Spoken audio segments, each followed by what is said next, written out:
People deal with grief in different ways. Some people mourn in silence, keeping their pain locked inside. Others put it out on display for everyone to see, like you have been.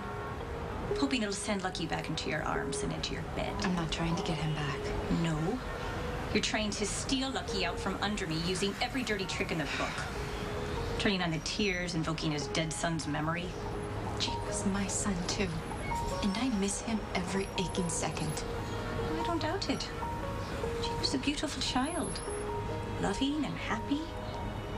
He had no idea that his mother was a lying slut, hell-bent on eliminating the competition for his daddy's affection. What was going through your head when you injected the wrong medicine into my IV? Was it relief? Satisfaction? Were you giddy with anticipation, knowing that Lucky would finally be free of me? It was an accident. Oh, an accident that would conveniently solve Lucky's biggest problem. The ball and chain has been weighing him down, keeping Lucky from being with you. I picked up the wrong vial. It was a stupid mistake. Oh, a mistake was in the amount. You misjudged how much it would take to kill me.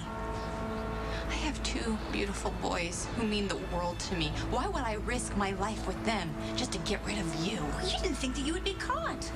I was supposed to have died. It happens all the time in surgery. No one would bother to look into it. Oh, yeah, well, except maybe your husband, the cop.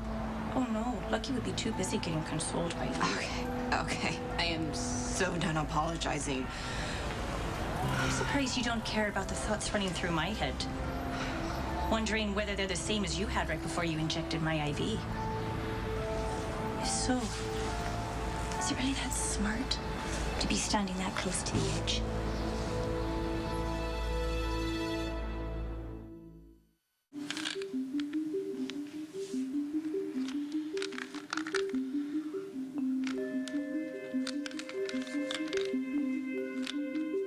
Lucky knows what happened in the OR was an accident. If I fall, he won't think the same thing. It's amazing how Lucky defends you. How he's just willing to give you the benefit of the doubt, even after sleeping with his brother and lying about Aiden's paternity. I made mistakes, but so did he. Oh, that was glib and without responsibility. Do you care about Lucky? What kind of question is that? A simple one. I think I have a right to an honest answer. Of course I care about him. I always will. We have children together. That's what I'm having a hard time wrapping my head around. You have 3 children with 3 different men, and yet Lucky has loved them all like his own. He's been a surrogate father, a port in a storm, a strong, steady shoulder whenever you needed him to be. On all accounts, a decent man.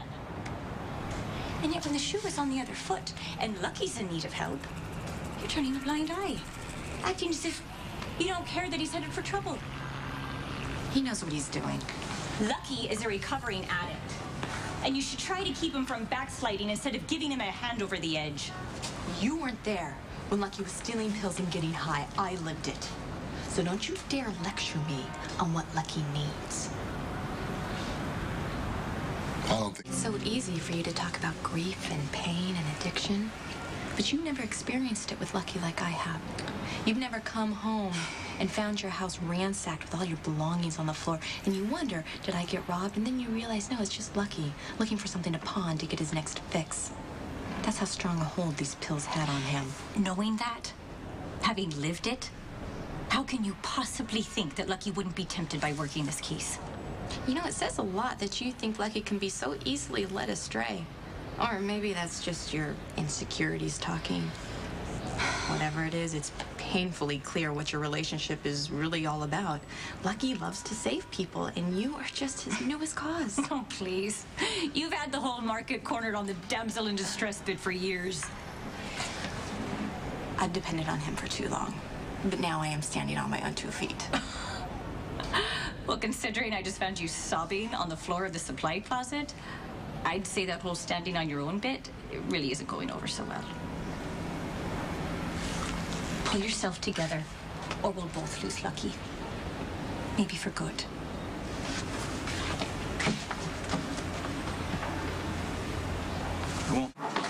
Is Steve still here?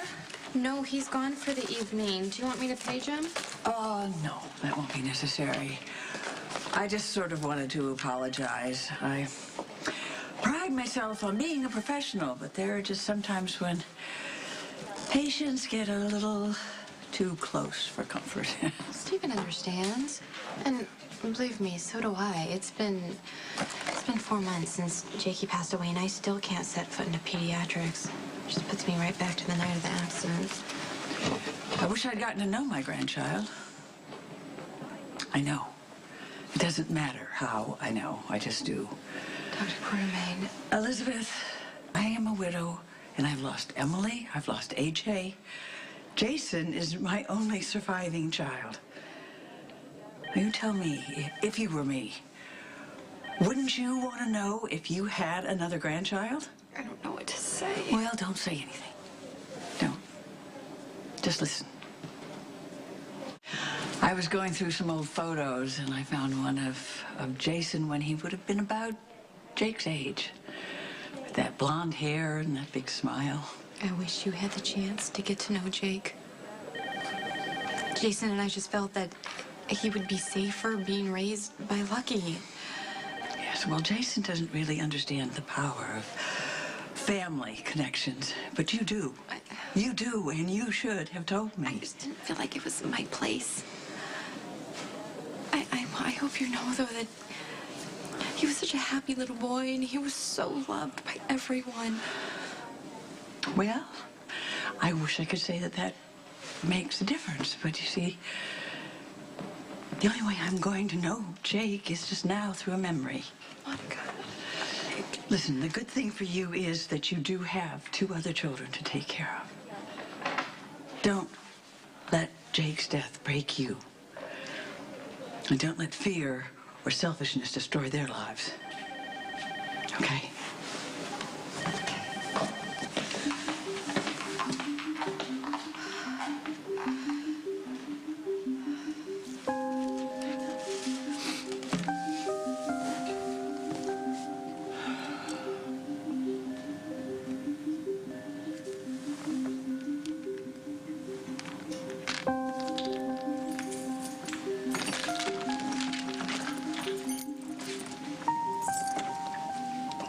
Glad you're home.